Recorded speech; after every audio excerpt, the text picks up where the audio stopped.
Hello dear student everyone, welcome to Mahesh Singh English channel. आज मैं आप लोगों को बड़ा ही यूनिक टॉपिक वॉइस लेकर के आए हैं। टॉपिक नहीं रे बाबू, टॉफी लेकर के आए हैं, जो कि सोच समझ के अगर आप लोग खा लेंगे तो जीवन मधुरम मधुरम मधुरम हो जाएगा। और आज मैं आप लोगों को खिला करके ही छोड़ूंगा, किसी को खिलाए बिना नहीं रहूंगा। तो आइए बोर्ड के तरफ। वॉइस यानी वॉच। वॉच जो हम वाक्य बोलते हैं या जो हम वाक्य लिखते हैं उसे हम वाच्य कहते हैं। वॉइस दो प्रकार के होते हैं, एक एक्टिव वॉइस, दूसरा पैसिव वॉइस। एक्टिव वॉइस का मतलब होता है कृत्वावाच। कृत्वावाच जिसके कर्ता के द्वारा जिस वाक्य की संरचना होती है अफर्मेटिव सेंटेंस में, उसे हम कृत्वावाच कहते हैं। पैसिव वॉइस कर्मवाच, जो सब्जेक्ट के रूप में आकर के वाक्य का निर्माण करते हैं उसे हम पैसिव वॉइस कहते हैं। एक्टिव से पैसिव वॉइस बदलने के कुछ खास नियम है। पहला नियम है subject replace on the object place और object replace on the subject place, यानी कर्ता कर्म के स्थान पर और कर्म कर्ता के स्थान पर। दूसरा है टेंस के आधार पर, टेंस के आधार पर ऑक्सिलरी वर्ब का प्रयोग। और तीसरा है वर्ब का तीसरा रूप, मीन वर्ब का तीसरा रूप, यानी पार्टिसिपल रूप। वर्ब का 5 रूप होता है जी, यहाँ पर मैं दर्शाया हूँ V1, V2, V3, V4, V5। तो तीसरा रूप। और चौथा है आवश्यकता अनुसार बाई एजेंट का प्रयोग। और पांचवा है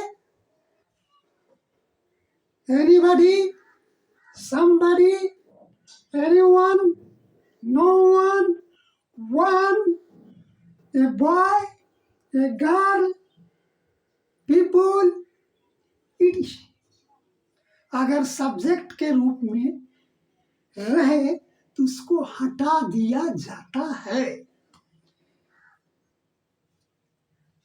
और एक खास नोटिस आपको दिया जाता है कि अगर I, we, you, they, he, she, it, अगर पैसिव वॉइस में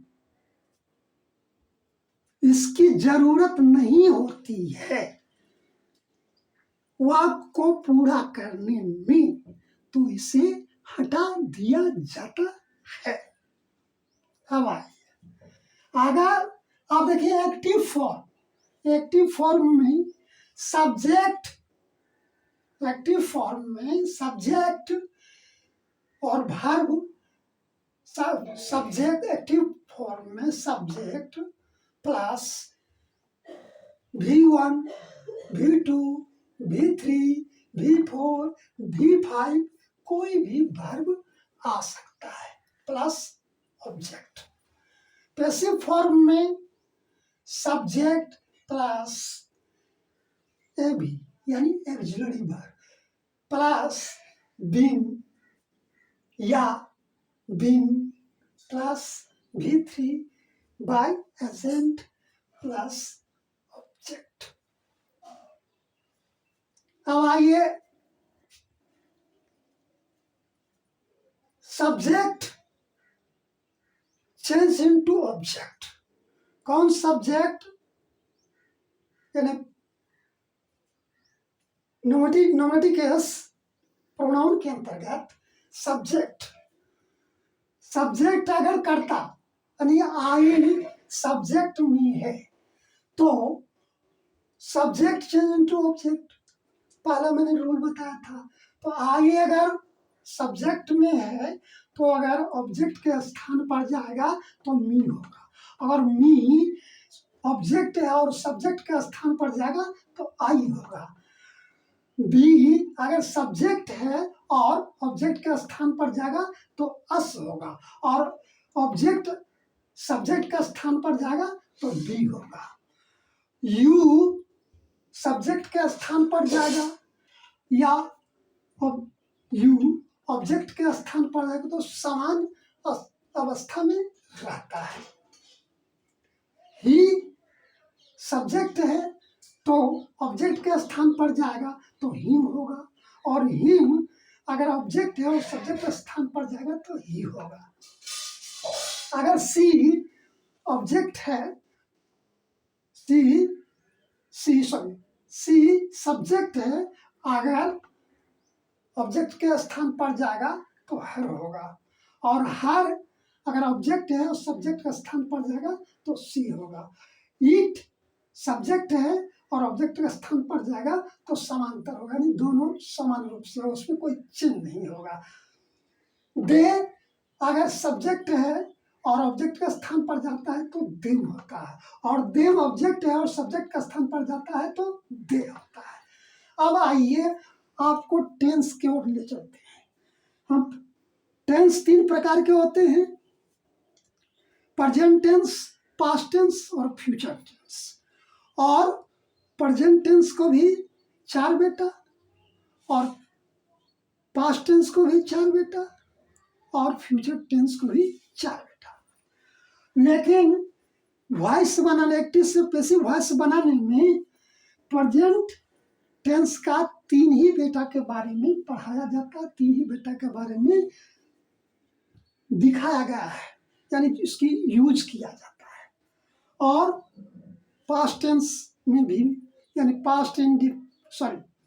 present indefinite, present continuous, present perfect. उसी तरह से पास्ट इंडेफिनिट, पास्ट कंटिन्यूअस और पास्ट परफेक्ट। फ्यूचर टेंस में सिर्फ 2 में होता है, पहला होता है फ्यूचर इंडेफिनिट और फ्यूचर परफेक्ट टेंस में। समझ गए? अब आइए आपको प्रेजेंट इंडेफिनिट टेंस के एक्टिव से पैसिव बनाने के रूल को बता रहे हैं। पहले प्रेजेंट इंडेफिनिट टेंस के स्ट्रक्चर को जानिए। सब्जेक्ट प्लस V1 या V5 प्लस ऑब्जेक्ट करके वाक्य बनाया जाता है। यानी सब्जेक्ट के नंबर और पर्सन के अनुसार V1 और V5 का प्रयोग किया जाता है। समझिए ना? अब आइए एक्टिव वॉइस के सेंटेंस को देखिए। Ram eats a mango, Ram आम खाता है। सब्जेक्ट में राम आ गया, और वर्ब जो है V5 इसमें लगा है, प्लस V5 हो गया इट्स, और ए आर्टिकल्स है, इसको दर्शा दिया गया है। प्लस मैंगो क्या है, ये ऑब्जेक्ट है। तो मैंने पहले बताया था कि सब्जेक्ट जो कि एक्टिव से पैसिव बनाने में पहला रूल है कि सब्जेक्ट चेंज टू ऑब्जेक्ट। तो देखिए घुरा करके उसमें और बीच में डाल दिया, तो सब्जेक्ट चेंज टू ऑब्जेक्ट। एक मेरा अपना एक सिंबल ढंग से जो समझने के लिए बना दिया। और ऑब्जेक्ट चेंज यानी ओ करके एस कर दिया, ऑब्जेक्ट चेंज टू सब्जेक्ट। तो पहला रूल है कि subject change to object, object change to subject, यानी ऑब्जेक्ट के अनुसार। समझे? ऑब्जेक्ट जो है, जब हम एक्टिव से पैसिव बनाते हैं तो ऑब्जेक्ट को सब्जेक्ट बनाते हैं। तो सब्जेक्ट जब बनाते हैं तो सब्जेक्ट के अनुसार, समझिए, सब्जेक्ट के अनुसार जिस टेंस में वाक रहता है उस में समझे एक्सिलरी वर्ब को समझे नंबर और पर्सन के अनुसार रखा जाता है, और उसके बाद क्या किया जाता है, मीन जो वर्ब है उसका तीसरा रूप लगाया जाता है, समझ गए, V3 का, और आवश्यकता अनुसार बाई एजेंट का प्रयोग किया जाता है। और उसके बाद क्या किया जाता है जी, सब जो मैंने बताया था कि और सब्जेक्ट टू ऑब्जेक्ट को रखा जाता है। जैसे देखिए, a mango is eaten by Ram, समझे, आई राम वाक्य देखिए, Ram it's a mango, Ram आम खाता है, तो राम आम खाता है एक्टिव वॉइस में या पैसिव वॉइस में बनता है कि होता है a mango is eaten by Ram, यानी आम राम के द्वारा खाया जाता है। अब आइए इसी ढंग का, इसी स्ट्रक्चर के आधार पर सभी प्रेजेंट इंडेफिनिट टेंस के एक्टिव से वॉइस बदलने में स्ट्रक्चर का प्रयोग किया जाता है। अब आइए present continuous tense. Present continuous tense में तो प्रेजेंट और कंटिन्यूअस टेंस का स्ट्रक्चर जान लीजिए कि सब्जेक्ट प्लस एम या इज या are plus V4 plus object, है ना, देख रहे हैं, सब्जेक्ट प्लस एम या इज या are plus V4 plus object.